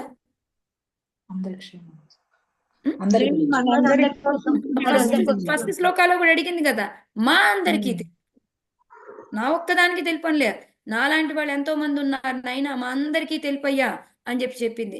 అందుకొని ఇక్కడ ఎవరైతే అంధకారంలో మన జనసామాన్యం మామూలుగా ఈ కోరికలకు పడి ఉంటారో వాళ్ళందరికీ చెప్పమని చెప్తుంది. అంటే ఏంటి, ఎంతో కరుణ అనమాట, ఎంతో ఆమెకి అందరి మీద దయ, జాలి, కరుణ. ఇప్పుడు మనకి ఎందుకంటారు, జయపతాక స్వామి మహారాజ్కి అంత హెల్త్ బాగాలేకపోయినా ఆయన తిరగడం కానీ, సన్యాసులు అందరూ ఉన్నారు, వాళ్ళు నిజంగా చెప్పండి హ్యాపీగా. నిన్న అక్కడ మనకి ఒక మహారాజ్ వచ్చారు, ఆయనకి 82 ఏళ్ళు అయినా వచ్చి ఎంత ఉత్సాహంగా కూర్చొని ఫిలాసఫీ క్లాసెస్ చెప్తూ ఉన్నారు. నేను ఆ క్లాస్ చెప్తే ఈ క్లాస్కి ఇక్కడికి రమ్మన్నా అక్కడికి రమ్మన్నా ఎంతో యాక్టివ్గా వెళ్తున్నారు. ఎందుకు, వాళ్ళకి అవసరం లేదే, 82 ఏళ్ళు హాయిగా వాళ్ళకి. మనం ఎక్కువగా అంటూ ఉంటాం చూడు, ఇవన్నీ ఎక్కడ పడతాంలేండి, మనం శుభ్రంగా మన చాంటింగ్ మనం చేసుకుందాం, మన ఇంట్లో మనం భక్తి చేసుకుందాం లేండి, ఈ గోలంతా ఎందుకులేండి అని అంటూ ఉంటారు చూడండి. అలాంటి వాళ్ళందరికీ మనందరికీ కూడా ఈ శ్లోక వర్తిస్తుంది అనమాట. నేను నేర్చుకుంటున్నాను, నేను చాలు అనుకొని. కానీ భగవంతుడికి ఏది మా ఇష్టం, ఎవరంటే ఇష్టం భగవంతుడికి పరమ ప్రియం? మనకి భగవద్గీతలో శ్లోక వస్తుంది ప్రచారం చేసేవాళ్ళు ప్రచారం చేసేవాళ్ళు మనకి 18వ చాప్టర్ లో 69వ శ్లోకం ఉంది. నచ తస్మాన్ మనుష్యేషు కచ్చిన్మే ప్రియకృత్తమః భవితా నచ మే తస్మా అన్య ప్రియతరో భవ. నాకు అతని కంటేను ప్రియుడైన సేవకుడు మరొక్కరు లేరు. ఆ అతని అంటే ఎవరు అంటే ముందు శ్లోకాలో ఉంటుందన్నమాట. ఈ ఉత్తమమైన రహస్యమును భక్తులకు వివరించు వానికి విశుద్ధ భక్తియుక్త సేవ తప్పక లభించును, చివరికి అతడు తిరిగి నా కడికే వచ్చును అని చెప్పి మనకు 68వ శ్లోకంలో చెప్పి 69లో ఏం చెప్తున్నాడు అంటే అతని కంటే నాకు ప్రియుడు ఇంకొకటి లేరు అని చెప్పి చెప్తున్నారు. ఎవరైతే ఈ భక్తిని గురించి ప్రచారం చేసి భగవంతుడి దగ్గరికి వెళ్ళాలి అని చెప్పి చెప్తాము, వాళ్ళు అంతకన్నా ఇంకొకళ్ళు లేనే లేరు. నాకు ఈ ప్రపంచం మొత్తంలో ఎవరు ప్రియమంటే నా గురించి చెప్పేవాళ్ళు మాత్రమే అనేసి. సో భగవంతుడికి నచ్చే పని ఏంటి అంటే మనం రకరకాలు చెప్పుకుంటాం, డివోషనల్ సర్వీస్, గురువుని యాక్సెప్ట్ చేయడం అని, అదని ఇదని చెప్తాం. కానీ భగవంతుడికి నిజంగా నచ్చేది ఏంటి అంటే ఎవరైతే ఈ ప్రచారం చేసి మనందరినీ, ఇక్కడ ప్రభుపాదుల వారు నిజంగా ఎంత కష్టపడ్డారు. ఆయనకి ఏంటంటారు, ఆ వయసులో మనం ప్రభుపాద లీలామృతం అంతా విన్నాము, లాస్ట్ లో మనందరం ఏడ్చాము. ఎందుకంత ఆయన కష్టపడాల్సిన పని ఏంటి? యాక్చువల్గా ఆయన ఫాలో అయ్యేదానికి ఆ నాన్ వెజ్ వండే వాళ్ళ ఇంట్లోనే వెళ్ళి మనం ఫుడ్ అయితే మామూలుగా, ఆయన అక్కడ మళ్ళీ క్లీన్ చేసుకొని మళ్ళీ వండుకొని మళ్ళీ తిని అంత కష్టపడింది ఎందుకు అంటే అది భగవంతుడికి ఇష్టమైన పని కాబట్టి దాన్ని చేయడానికి ఆయన కష్టపడడానికైనా కూడా రెడీ అయ్యారు. సో అందుకని ఏంటంటే ఎప్పుడైనా ఏదైనా క్లాసులు తీసుకోండి అని అన్నామంటే మాతాజీ అనకుండా, లేదు నాకు ఏది తెలుసో అదే, నో ప్రాబ్లం, నాకేమీ తెలియదు, భగవంతుడని తెలుసు, నేను దాసుడని తెలుసు, ఆ రెండు ముక్కలే చెప్తాను నేను అని చెప్పి రెడీ అవ్వాలన్నమాట మనం. సో అందుకని నేను మీకు ఇది మరీ చెప్తున్నాను. సో ఇక్కడ అందుకే భగవంతుడికి ఎవరిష్టము అంటే అలాంటి వాళ్ళే ఇష్టము. అది భక్తి యోగమే మనకి చరమం అని తెలుసుకొని దాన్ని ఎవరైతే వివరిస్తూ ఉంటారో వాళ్ళే ఇది మనకి అన్నమాట. సో అందుకని ఇక్కడ మనకి ఇంకోటి మనందరికీ తెలిసిందే, ఈ భక్తి యోగం అనేది సూర్యుడిలాగా మనకి మన అంధకారం నుంచి మనల్ని బయటపడేస్తూ ఉంది అని చెప్పేసి మనకి చెప్తూ ఉన్నారు అనమాట. ఓకే,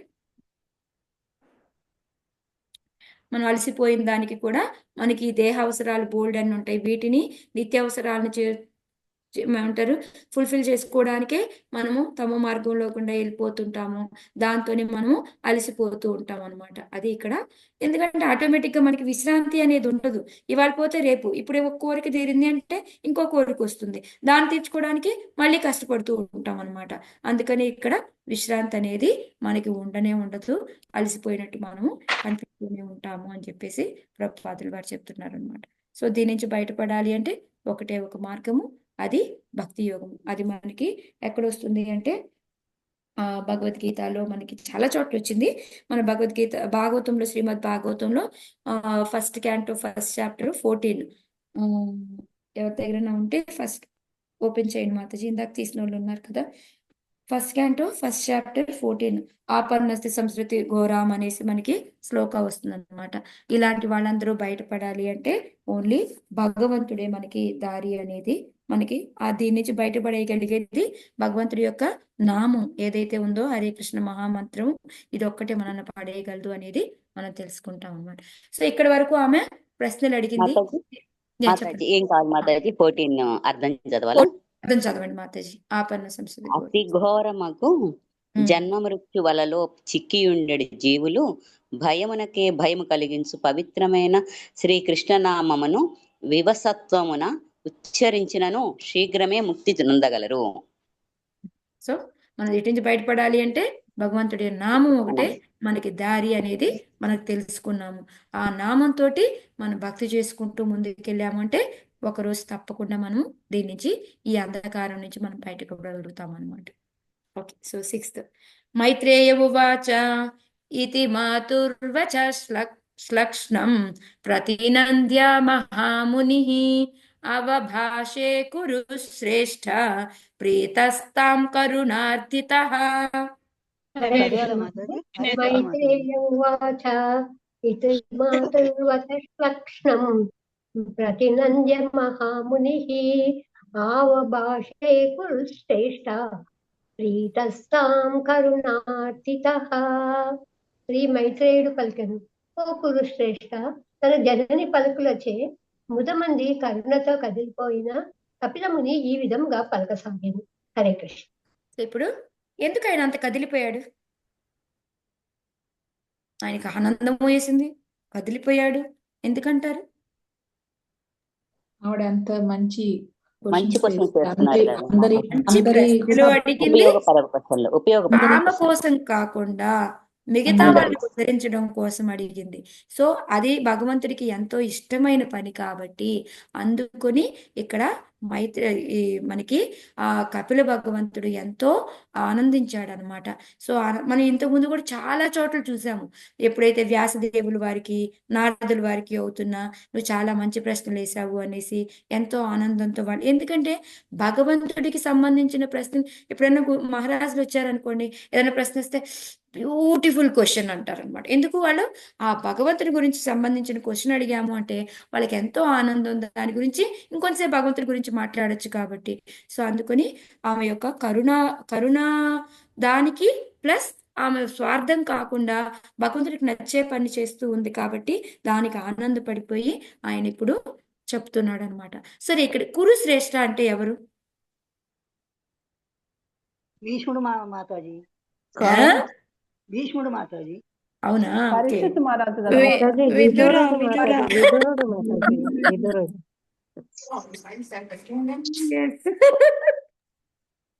మైత్రేయుడు చెప్తున్నాడు. ఎవరికి చెప్తుంది అక్కడ? విదురుడికి. శ్రేష్ఠ అంటే విదుర, భీష్ముడు కాదు, పరీక్షిత్ మహారాజు కాదు. బట్ వీళ్ళందరూ కూడా వస్తారు. బట్ ఈ యాంగిల్లో చూసుకుంటే కురుశ్రేష్ఠ ఎవరు అంటే విదురుడికి అన్నమాట. ఎందుకంటే మైత్రేయుడు విదురుడికి సంవాదనే కదా మనం వింటుంది ఇప్పుడు. సో దీని మధ్యలో వచ్చేసి మళ్ళీ మనకి సుఖదేవ గోస్వామి, పరీక్షిత్ మహారాజు, ఇంకా ఎవరెవరికి అవుతుంది ఇది? ఎక్కడెక్కడి నుంచి జరుగుతూ వస్తుంది ఇది? సూత గోస్వామి శౌనకాది ఋషుల నుంచి వస్తున్నారు మాతాజీ. తర్వాత పరీక్షిత్ మహారాజ్, సుఖదేవ్ గోస్వామి, మైత్రేయ, విదుర. ఇప్పుడు దేవహూతి, కపిల భగవానుడు. అండ్ సో ఈ మధ్య గుర్తుపెట్టుకోండి మాతాజీ, మధ్య మధ్యలో అలా అడుగుతూ ఉంటాను నేను. ఏం లేదు, నిద్రపోతారనేసి లేపుతుంటాను నేను. ఇక్కడి నుంచి 7 నుంచి మనకి ఫస్ట్ క్వశ్చన్ ఆన్సర్ అనమాట. భక్తి యోగం వివిధ రకాలుగా ఉంటుంది ఏంటి అనేది మనకి ఇక్కడ చెప్పబోతారనమాట. ఈయన శ్రీ భగవానువాచ భక్తి యోగో బహువిధో మార్గైర్భామిని భావ్యతే స్వభావ గుణ మార్గేణ పుంసాం భావో విభిద్యతే.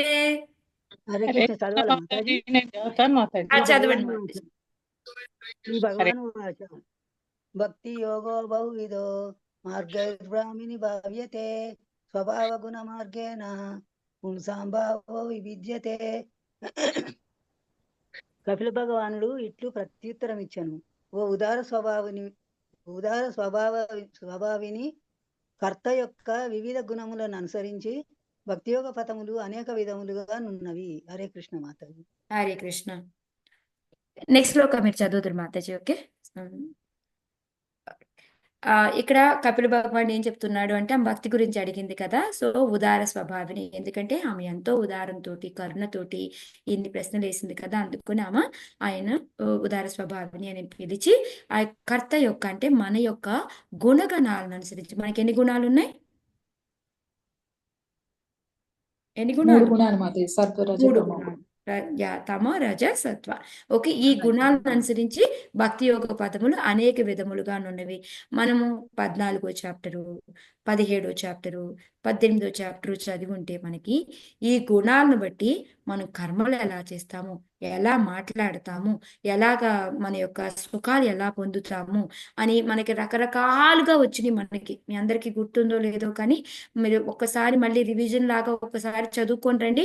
ఆ తామస గుణంలో ఉంటే మన స్వభావం ఎలా ఉంటుంది, మన పనులు ఎలా ఉంటాయి, మనం ఎలా మాట్లాడతాము, మన భక్తి ఎలా ఉంటుంది, మన సుఖం ఎలా పొందుతాము, మనం తపస్సు ఎలా చేస్తాము, అన్నీ కూడా వస్తాయి మనకి 14, 17, 18 చాప్టర్ భగవద్గీతలో. సో జస్ట్ మీరు ట్రాన్స్లేషన్ చదువుకొని వచ్చినా పర్వాలేదు, రేపు మీకు ఈజీగా ఉంటుంది నెక్స్ట్ మీ అన్ని కూడాను నేర్చుకోవడానికి అనమాట. సో ఇక్కడ అదే మనకి ఈ భక్తి అనేది మనకి రకరకాలుగా ఉంటుంది. దానికి ఎగ్జాంపుల్గా ఏంటంటే మనము ఒక్కొక్క అవసరాని కోసం ఒక్కొక్క రకంగా భక్తి చేస్తూ ఉంటాము. అది మనకి భగవద్గీతలో వచ్చింది. చతుర్విధ భజంతే మాం యజనా సుకృతినో అర్జున అర్థో జిజ్ఞాసు అర్థార్థి జ్ఞానీచ భరతర్షభ. సో మనం 4 రకాలుగా ఏంటంటే ఎవరైతే ఆపదలో ఉంటారో, ఎవరికైతే జ్ఞానం కావాలో, ఎవరికైతే సంపద కావాలో, ఎవరైతే ఇలాగా 4 రకాలుగా తత్వం తెలుసుకోవాలనుకుంటారో వాళ్ళు 4 రకాలుగా వాళ్ళు భగవంతుని చేరుతూ ఉంటారనమాట. సో ఆ భక్తి అనేది కూడా ఒక్కొక్క రకంగా ఉంటుంది. తమో గుణంలో ఉంటుంది, రజోగుణంలో ఉంటుంది, సత్వగుణంలో ఉంటుంది, ఇంకా విశుద్ధ సత్వగుణంలో కూడా ఉంటుంది అనమాట. కానీ యాక్చువల్గా చెప్పాలి అంటే మనం ఈ 3 గుణాల్లో కూడా భక్తి పనికిరాదు. మనము ఎప్పుడైతే దానికి ఉపరితలం విశుద్ధ సత్వగుణం ఉంటుందో దాని దగ్గరికి వెళ్ళాలన్నమాట. సో అది మనకి ఇంకా ఎక్స్ప్లెయిన్ చేస్తారనమాట. ఓకే, సో ఇక్కడ మనకి ఏంటంటే రకరకాలు ఎలా ఉంటది అనేది మనం శాంపుల్ తెలుసుకున్నాం. ఇప్పుడు మళ్ళీ నెక్స్ట్ శ్లోకాలో చూద్దాం. అభిసంధాయ హే హింసాం దంభం మాత్సర్యమేవ వా సంరంభి భిన్న దృగ్భావం మయి కుర్వాస్స తామసః. హరే కృష్ణ మాతాజీ. నేను చదవండి మాతాజీ, లక్ష్మీ మాతాజీ. దానార్థాయ యో హింసాం దంభం మాత్సర్యమేవ వా సంరంభి భిన్న దృగ్భావం మయి కుర్యస్య తామసః. రాలే మాతాజీ. వచ్చింది మాతాజీ, పెట్టాను. వచ్చింది మాతాజీ. మాత్సర్యయుతుడు గర్వి, హింసాయుతుడు, క్రోధియగు భేద స్వభావము కలిగిన వాడు పునరించు భక్తి తామసమైనదిగా పరిగణించబడుచున్నది. హరే కృష్ణ మాతాజీ. సో ఇప్పుడు ఈ తామస భక్తి అనేది ఎలా ఉంటుంది అంటే మాత్సర్యయుతుడు గర్వి అంటే అహంకారం ఎక్కువగా ఉంటుంది అనమాట. ఇంకోటి అందరినీ బాధపెట్టి హింసాయుతుడు అంటే పక్క వాళ్ళని హింసిస్తూ అట్లా ఉండేవాడు అనమాట. క్రోధి ఎప్పుడు కోపంగా ఉండేవాడు. అలాంటి స్వభావాలు అంటే ఒకరికొకరు తారతమ్యం చూసుకుంటూ వీళ్ళలాగా వాళ్ళలాగా అనుకుంటూ ఉంటారు చూసారా, అలాంటి వాళ్ళందరూ భక్తి చేస్తారు. అది తామసమైనది అనేసి చెప్తూ ఉన్నారనమాట. మనకి ఇంతకు ముందే మనము భక్తి అంటే ఏంటి అంటే మనకి నిన్న మాతాజీ కూడా చెప్పారు మనకి అహైతుకి అప్రతిహత. మనకి ఎలాగ చేసుకోవాలి అంటే మనం భక్తి అనేది మనకి ఒక కారణం అనేది ఉండకూడదు. అంటే నాకు ఇది కావాలి, నాకు ఆపద వచ్చింది అందుకు నేను చేస్తాను అలా అని ఉండకూడదు. అప్రతిహత అంటే ఇంకా అది కంటిన్యూట్గా ఉండాలన్నమాట. ఒక కారణం కోసం కాదు, అది కంటిన్యూస్ నిరంతరం. నేను ఇవాళ ఒక చాంటింగ్ 16 రౌండ్స్ చేశాను అంటే ఇంకా అంతే పొద్దున్నే 16 రౌండ్లు అయిపోయింది అమ్మయ్య అని చాంటింగ్ బ్యాగ్ పక్కన పెట్టడం కాదు. నాకు ఎప్పుడు కాలు జరిగితే అప్పుడు భగవంతుడి నామం తీసుకోవాలి అలా అనమాట. నిరంతరం అనమాట అది. సో నేను వారానికి ఒక్కరోజే 1 గంట చదువుతాను ఇట్లా కాదు, 1 గంట భక్తి చేస్తాను ఇలా కాదు. మనకి ఎప్పుడు టైము దొరికితే అప్పుడు భగవంతుని తలుచుకుంటూ భగవంతుడి నామం చేసుకుంటూ అలా ఉండాలన్నమాట. సో అది మనకి సవై పుంసాం పరోధర్మో యతో భక్తి రథోక్షజే అహైతుకి అప్రతిహత యాత్మ సుప్రసీదతి. మన లోపల ఉన్న ఆత్మ తృప్తి పడాలి అంటే మనం చేయాల్సిన పని ఏంటి? భగవంతుడి యొక్క భక్తి యోగం. అది కూడా ఎలా చేయాలి? నిరంతరం చేయాలి. ఒక కారణం అంటే ఒక హేతు అనేది లేకుండా మనము చేస్తూ ఉండాలన్నమాట. అదే విశుద్ధ భక్తి అనేది అనమాట. లేకపోతే మిగతావన్నీ కూడా మన గుణానికి అనుగుణంగా మనకి ఏదైనా కావాలి అనుకొని చేసేదంతా కూడాను మనకి ఈ తామస అయితే రజోగుణ దీనిలోగా ఉంటుందన్నమాట. కానీ ఇలాంటి భక్తి భగవంతుడికి తృప్తినిస్తుందా? లేదు మాతాజీ, ఇవ్వదు. లేదు. భగవంతుడికి ఎప్పుడైతే మనం విశుద్ధ భక్తి చేస్తామో అప్పుడే భగవంతుడికి తృప్తినిస్తుంది. కాకపోతే ఇప్పుడు చూడండి, అస్సలు చదవని పిల్లోడు కొంచెం చదివాడు అనుకోండి, మనం ఎలా కొద్దిగా ఆనందపడతామో అలా అట్లీస్ట్ ఓకే. మన జగత్సాక్షి ప్రభు చెప్తున్నారనమాట, మనం చాంటింగ్ మాల పట్టుకుంటే అమ్మయ్య నన్ను గుర్తు తెచ్చుకుంటూ చాంటింగ్ బాగా పట్టుకున్నాడు అనేసి ఎంతో ఆనందంగా భగవంతుడు ఎదురు చూస్తూ ఉంటాడంట. కానీ మనం ఏం చేస్తాము? చాంటింగ్ బ్యాగ్ పట్టుకున్న తర్వాత టీవీ, మొబైలు ఇవన్నీ. అక్కడేమో భగవంతుడు నా నామం తీసుకుంటున్నాడు అనేసి ఆయన ఎంతో ఆనందంగా ముందుకు వస్తూ ఉంటే మనం ఏం చేస్తున్నాము? ఇంకా వెనక్కి వెళ్ళిపోతూ ఉన్నాం అనమాట. సో ఆ విధంగా ఏంటంటే మన తృప్తి కోసం లేకపోతే పక్క వాళ్ళకి ఏంటంటే బాధ కలిగించే విధంగా కాకుండా మనకు ఆవేశంతో ఒక్కసారి చూడండి అసూయతో ఉంటాం అనమాట. మనం ఎందుకు వాళ్ళే చేయాలి మనం చేయకూడదా అనేసి ఆ విధంగా చేస్తూ ఉంటాం అనమాట. కానీ అవన్నీ కూడా భగవంతుడికి ఏమి నచ్చవు అనమాట. అది ఇక్కడ సేమ్ దీంట్లో మనకి మెయిన్గా చెప్తుంది. సో మనకి మెయిన్గా మనం చేయాల్సింది ఏంటి అంటే, మనకి ఈ 9 భక్తి ఏదైతే ఉందో, నవ్యత భక్తి అనేది మనము ఎక్కువగా విశుద్ధ భక్తిలోనే చెయ్యాలి. ఈ తమో గుణంలో ఇలాంటి వాటిలో మనం చెయ్యకూడదు అనేది మెయిన్గా ప్రభుపాదుల వారు ఇందులో రాస్తూ ఉన్నారు. సో నేను ఇక్కడ ఆపేసి మీకు మాతాజీ రేపు 9 నుంచి మాతాజీ తీసుకుంటారు. నేను ఒక చిన్న స్టోరీ చెప్తాను, చెప్పేసి ఆపుతాను అనమాట. ఓకే. ఒక వ్యాపారి ఉంటాడనమాట. అతను చాలా మంచి అంటే ఆయన బండాగారం అంతా కూడా బట్టలతోటి, నగలతోటి, ధాన్యాలతోటి మంచిగా నిండిపోయి ఉంటుంది. ఆయనకి 4 కొడుకులు, కోడళ్ళు కూడా వచ్చి ఉంటారు. సో చాలా హాయిగా జరుగుతూ ఉందన్నమాట. అయితే ఆయనకి 65 ఏళ్ళు వచ్చింది. వచ్చిన తర్వాత ఆయన అనుకున్నాడు, సరే ఇక ఒక 2 మినిట్స్ మాత్రం ఓకే. అయిపోయిన తర్వాత ఆయన అనుకున్నాడు, నాకు 65 ఏళ్ళు వచ్చింది, ఎప్పుడు భగవంతుడు పిలుస్తాడో నాకు తెలియదు. సో నేనేంటంటే ఇదంతా కూడాను ఎవరికి ఏం అప్పు చెప్పాలి, నేను ఇదంతా ఏం చేయాలా అనేసి ఆలోచిస్తూ ఉంటాడనమాట. ఆలోచించి సరే అనేసి కోడళ్ళని పిలుస్తాడు. 4 కోడళ్ళని పిలుస్తాడనమాట. పిలిచేసి వాళ్ళకి 5 ధాన్యపు గింజలు ఇస్తాడనమాట.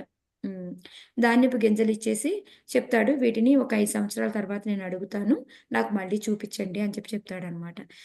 ఈ 4 కోడళ్ళు ఏంటబ్బా ఈయన ఏమన్నా ముసలోడైపోయాడు, తెంగరోడా, ఈ 5 ధాన్యం గింజలు ఇచ్చి ఎక్కడ పెట్టమంటాడు ఏంటి అనేసి 4 కోడలు ఏం చేసింది, ఆయన ఏందో ఏ పిచ్చోడ్లే అనుకున్నాడు అని చెప్పేసి ఇసిరేసింది, పాడేసింది.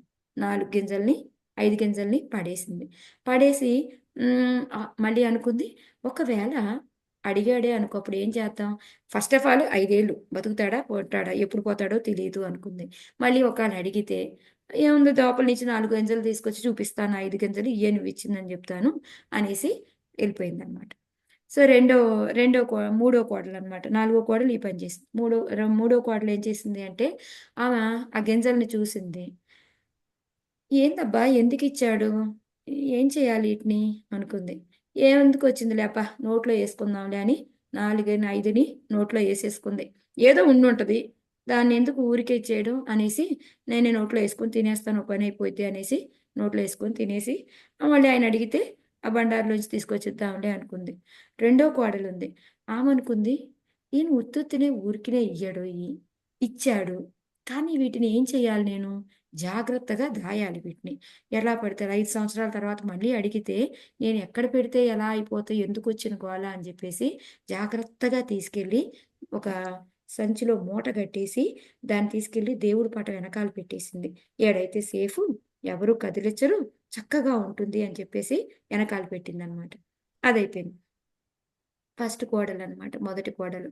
సో ఆమె అనుకుంది, ఈయన 5 ఇచ్చాడు, కానీ ఈ 5 తోటి ఆయనకి తృప్తి కలిగించే పని నేనేం చేయగలను అనేసి ఆలోచించింది. ఆలోచించి ఏదైతే అదైంది, వీటిని నాటుతాను అని చెప్పేసి భూమిలో నాటింది అనమాట. నాటితే ఏమవుతుంది, 5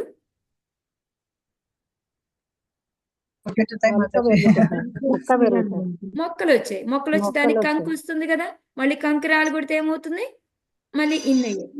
మళ్ళీ వాటిని పెట్టింది, మళ్ళీ అవి ఇల్లు దాటిపోయి కొన్ని రోజులకి ఏమైపోయింది, వాటిని నాటడానికి పొలంలోకి వెళ్ళింది. పొలంలోంచి ఎకరాలు పెరుక్కుంటూ పోయింది అనమాట. సో ఆమె ఆ ధాన్యాన్ని మళ్ళీ పెడుతుంది, మళ్ళీ చేస్తూ ఉందన్నమాట. సో ఒక 5 ఏళ్ళు అయిపోయింది, ఈయనేమో చచ్చిపోలేదు పాపం. మళ్ళీ పిలిచాడు కోడళ్ళని, రాండమ్మా అన్నాడు. వచ్చిన తర్వాత నేను ఇచ్చిన 5 గింజల్ని ఏం చేశారు అని అడిగాడు. వెంటనే ఈ 4వ కోడలు, ఒక్క నిమిషం ఆగండి అంది. లోపలికి వెళ్ళింది, మళ్ళీ వచ్చి 5 గింజలు ఇచ్చింది. నేనేమన్నా పిచ్చోడిని అనుకుంటున్నావు, నేను ఇచ్చిన గింజలు కాదు అన్నాడు ఆయన.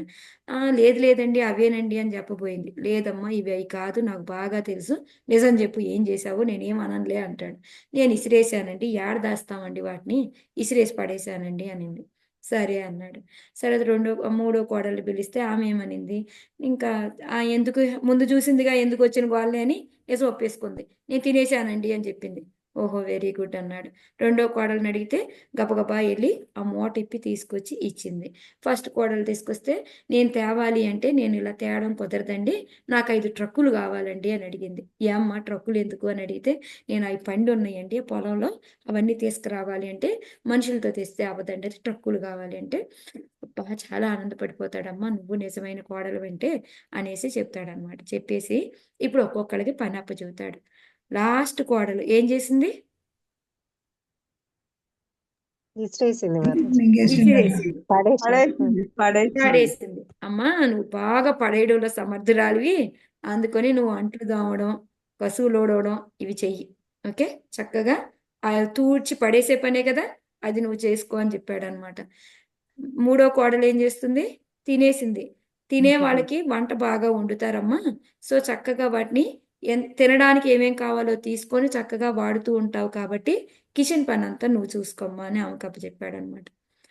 రెండో కోడలికేమో నువ్వు ఉన్నది ఉన్నట్టుగా భద్రంగా యాజ్ ఇట్ ఈజ్గా ఉంచుతావు, మన భగవద్గీత యథాతథంలాగా యాజ్ ఇట్ ఈజ్గా తెస్తావు తల్లి, అందుకు నువ్వు అకౌంట్స్ చూసుకో, వీళ్ళు ఎక్కడ ఏం పెట్టారు ఏంటి అన్ని లెక్కలు చూసుకొని యథాతథంగా దాన్ని అలాగే మెయింటైన్ చేస్తావు, నువ్వు ఎక్కడ మోసం అనేది చెయ్యవు నువ్వు, సో అందుకని నీకు ఇది బెస్ట్ అమ్మా అనేసి ఆమెకి ఇచ్చాడు అనమాట. ఫస్ట్ ఆమెకి ఏమి ఇచ్చాడు? అథారిటీ పవర్ ఇచ్చాడు. నువ్వు ఏవైనా నువ్వు ఎక్కడ ఏం చేయాలనుకున్నా నీకు శాంక్షన్ అనమాట, నువ్వు ఎవరికైనా ఇవ్వాలా ఏం చేయాలన్నా అది నీది, ఎందుకు నువ్వు దాన్ని పెంచి పెద్ద చేస్తావే తప్ప ఎక్కడా కూడాను స్వలాభానికి వాడుకోవని. మరి దీనికి ఇప్పుడు మనం చదివేదానికి ఏం రిలేషన్ ఉండి మీరు ఈ స్టోరీ చెప్పారు మాతాజీ అని అడుగుతారా? ఏమన్నా రిలేషన్ ఉందా? మాతాజీ మనం కరెక్ట్ భగవంతుడి నామ మన భక్తి కూడా అంతే మాతాజీ, ప్రణవ్ మాతాజీ. ఇట్లా మనం డెవలప్ చేయాలి అనేది అందరికి చెప్తే అట్లా ఎక్కువ డెవలప్ అవుతుంది అనేది. Same Mataji I don't know, చెప్పండి. నేను చెప్పే